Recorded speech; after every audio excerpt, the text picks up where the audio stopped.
Good afternoon. Yeah, I think I've said this many times this season.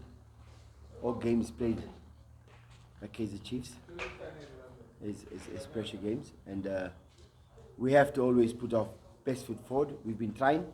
The last game and the game before that, we ended up having a draw, even though we had many opportunities to score the goals.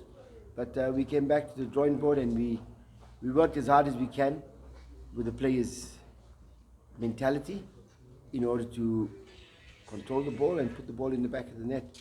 So yes, tomorrow's no difference.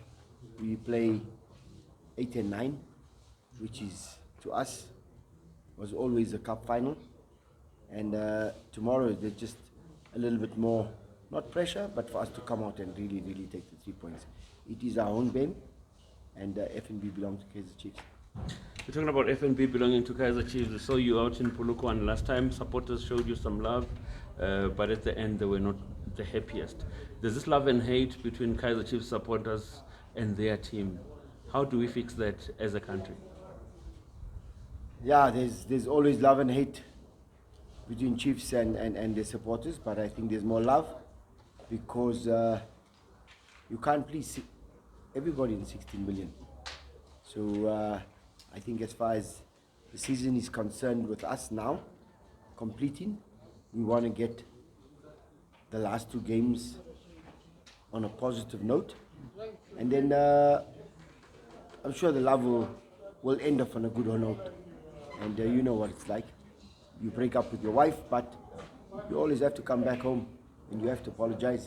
So in one moment, we will do our best for the last 2 games. That's our biggest concentration. And we know how our fans feel about winning and losing. As things stand, Coach, you're sitting at position 8. Practically speaking, if the league would end today, you would be facing Sundowns in the opening match. And is the coach worried about such stats where you look at where the team is and what might happen, or you want to move as high as possible, which moving would mean that you're probably escaping one of the toughest games in the opening? I don't think that's my concern right now. I don't think about the competition before the competition plays. I think my concentration or the team's concentration is completely on the next game and nothing else. Coach, obviously a challenging season for the team, but I mean we've seen quite a number of youngsters come through. And what's been your impression of the young players? Your optic guard boys. What's been your impression of the youngsters? Look, the youngsters have always been at Kaizer Chiefs. The ones that have come while I've been in charge has always been as like Obi and Donna Johnson. The other ones I've worked with, they are good players. We need to find the right mix, and you see with Obrigado or Mfundo, his time spent on the pitch has not been that much, but he's getting the moments, he's getting the minutes, and most importantly, he's getting the experience to play in the top flight, PSL.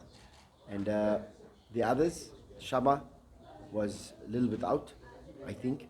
He's now come back and I think Shaba's 22, 21. But he's not a youngster, and he's really shown his worth. He's done well.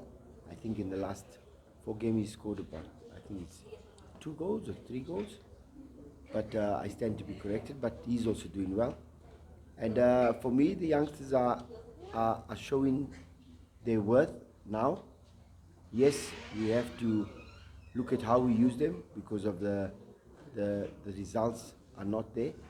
And sometimes when the results are not there, you've got to be very clever as to when you use them and why you use them.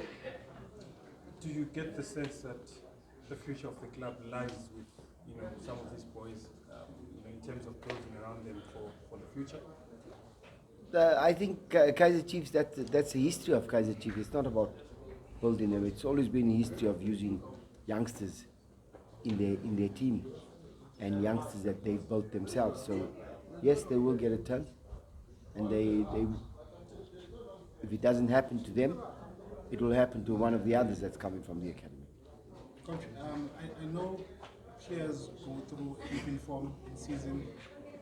In the case of Edson Castillo, I wouldn't say drop in form, but not as effective as he was at the start of the season. Would you put that down to maybe a change in position? What would you put that down to? Is it just a normal process that the player goes through? And what have been the conversations that you've had with him, if any, regarding just getting him back to that form that Chiefs fans saw at the start of the season? Yeah, I think you answer your own question. Players go through forms, and Castillo is no different.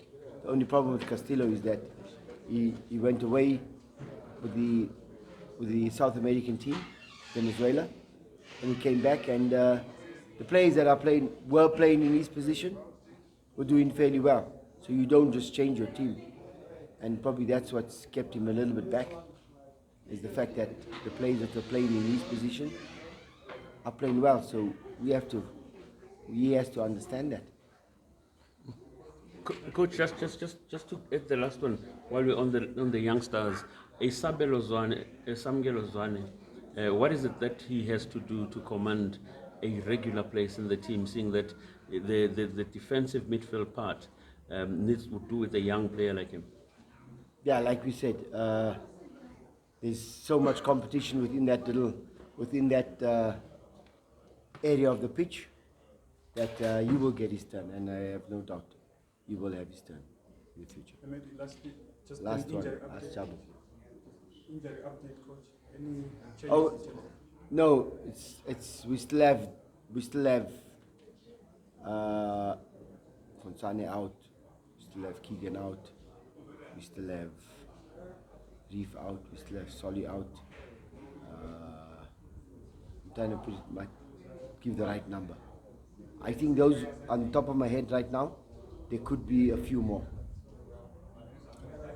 Coach, having two players selected for Bafana, your thoughts on that? Oh, that's very nice. I will give them a round of applause today, and I think they've done well. Both Given and Bruce, they've done well to have that chat or to have that call from the national coach, and they just have to go and do their best, and hopefully they are part of the Nations Cup or part of the nations team that goes and do qualification rounds for the World Cup.